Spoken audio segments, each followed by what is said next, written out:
नमस्ते, मैं अविचल दुबे। किच्चा सुदीप, कन्नड़ सुपरस्टार किच्चा सुदीप के एक बयान के बाद हिंदी और गैर हिंदी की डिबेट तेज हो गई है। दरअसल किच्चा सुदीप ने हमारे साथी चैनल कर्नाटक तक पर एक इंटरव्यू दिया। इंटरव्यू में उन्होंने एक बड़ी बात कही। उन्होंने कहा कि हिंदी कोई राष्ट्रभाषा नहीं है, तो अब राष्ट्रभाषा कौन सी है? पैन इंडिया क्या है? क्योंकि हम साउथ से आते हैं तो हमें पैन इंडिया कह दिया जाता है। हिंदी को पैन इंडिया क्यों नहीं कहा जाता है? ये हमारी तमिल, तेलुगु, मलयालम फिल्में डब करते हैं।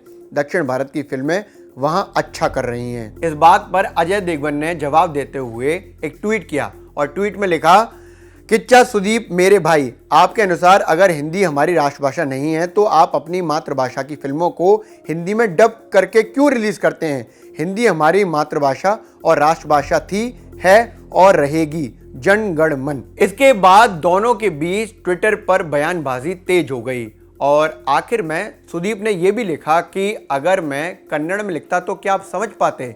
लेकिन जो डिबेट थी वो तेज होती चली गई। अजय देवगन और किच्चा सुदीप के बीच में कई सारे ट्वीट हुए, लेकिन सवाल वही है कि क्या हिंदी राष्ट्रभाषा है? ये सवाल हमारे जहन में जरूर आता होगा। इसका सीधा सीधा जवाब मैं आपको देता हूं। दरअसल संविधान के अनुसार देश की कोई राष्ट्रभाषा नहीं है, बल्कि संविधान की 8वीं अनुसूची में 22 राजभाषाओं को शामिल किया गया है, यानी कि 22 भाषाओं को राजभाषा का दर्जा दिया गया है। इसमें हिंदी भी एक है। दरअसल लंबे समय से चली आ रही हिंदी और गैर हिंदी की डिबेट इतनी बड़ी है कि आज़ादी के बाद जब राज्यों का विभाजन हुआ तो वो भाषाओं के आधार पर करना पड़ा, क्योंकि असहमतियां इतनी बढ़ गई थी।